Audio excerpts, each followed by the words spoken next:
Sri Lanka's Hidden War, the Tamil Tigers and the Vanished Generations. For nearly 30 years, paradise was burning.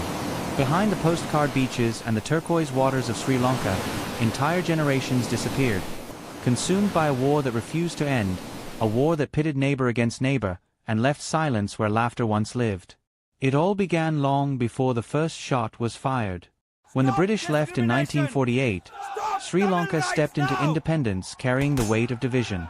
The Sinhalese were the majority, proud of their language, their history, and their Buddhist faith. The Tamils, who had lived for centuries in the north and east, suddenly found themselves on the margins of their own homeland. In 1956, the government declared Sinhala as the only official language, effectively locking out Tamil speakers from schools, government jobs, and opportunity. To the majority, it was nationalism. To the Tamils, it was the beginning of erasure. Years passed, protests came and went, but the inequality only deepened. Frustration grew into anger, and from that anger emerged a man, Vellapillai Prabhakaran. A quiet, calculating youth from the northern town of Valvatitharai. He watched his people beaten, watched their homes burned, and decided that words had failed. Only war could bring justice now. In the 1970s, Prabhakaran founded the Liberation Tigers of Tamil Eelam, the LTTE. Their goal was simple: carve out an independent homeland for Tamils, a nation they would call Tamil Eelam. Their methods, however, would shake the island to its core. 4 years, the Tigers moved in the shadows, robbing banks, attacking police stations, assassinating politicians. But it was 1983 that changed everything. In July of that year, LTTE fighters ambushed an army patrol and killed 13 Sinhalese soldiers. The government's response was catastrophic.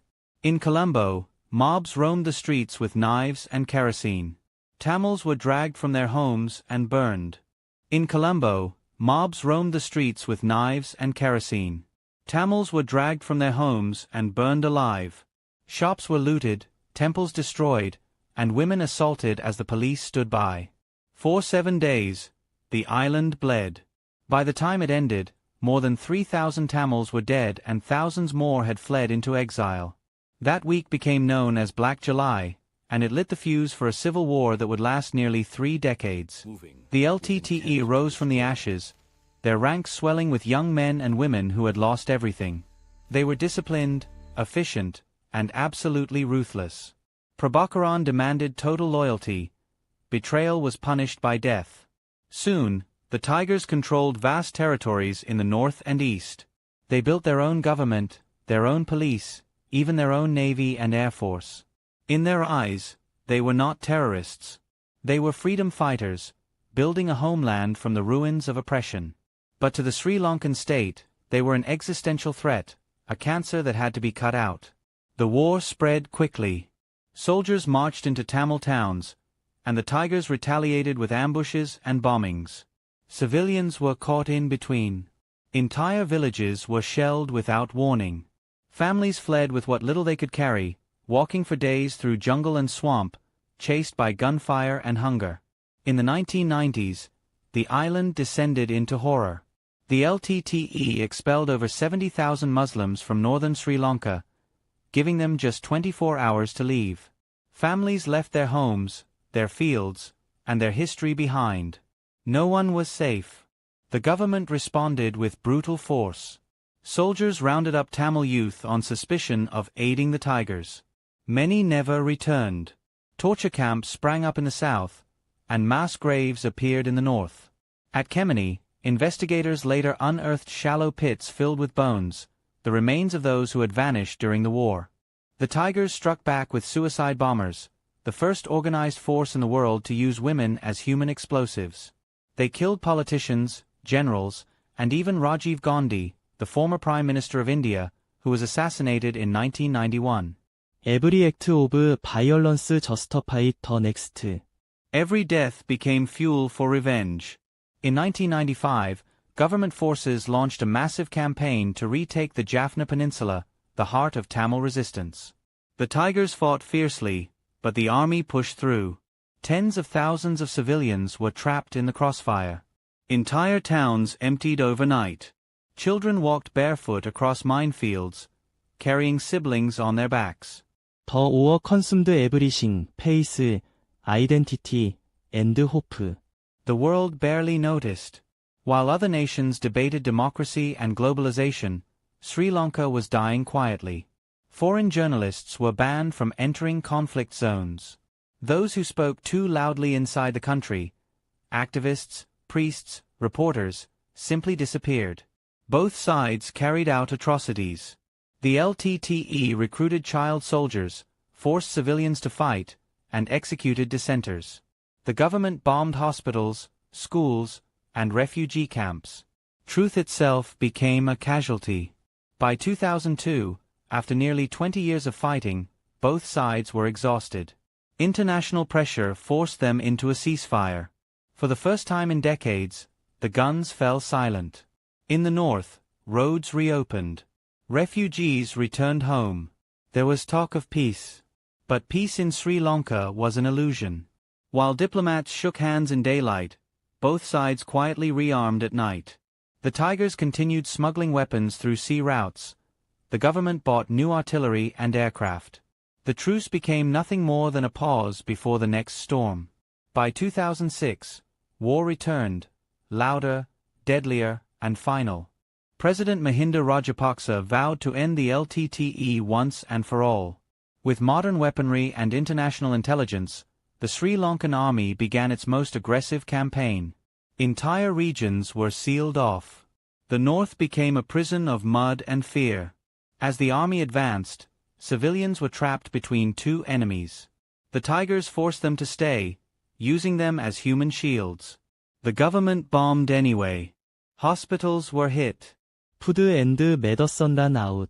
Families dug trenches in their yards and prayed they wouldn't be next.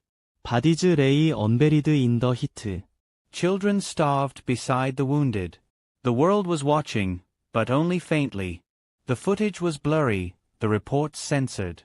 When the United Nations tried to intervene, it was already too late. In May 2009, after 30 years of bloodshed, the war ended on the banks of the Nandakadal Lagoon.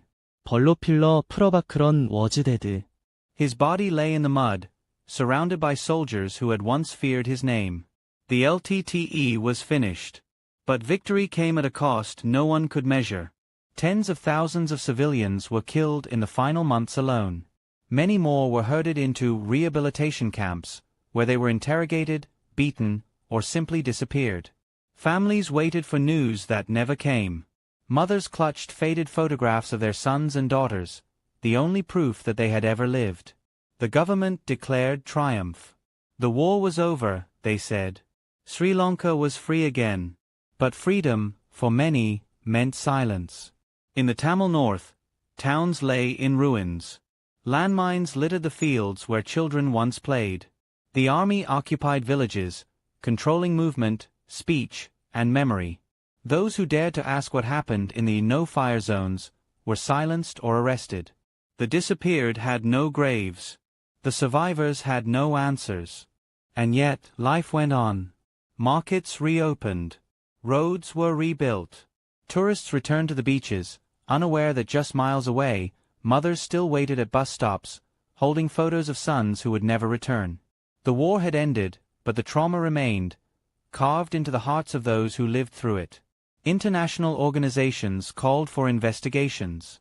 Reports spoke of war crimes, of systematic killings and deliberate bombings. The government denied everything. The world issued statements and moved on. In the north, people still whisper about the missing. About the bodies that washed ashore after the shelling stopped. About the graves that were filled too quickly. They call them the vanished generations, the men, women, and children who vanished not only from life but from history.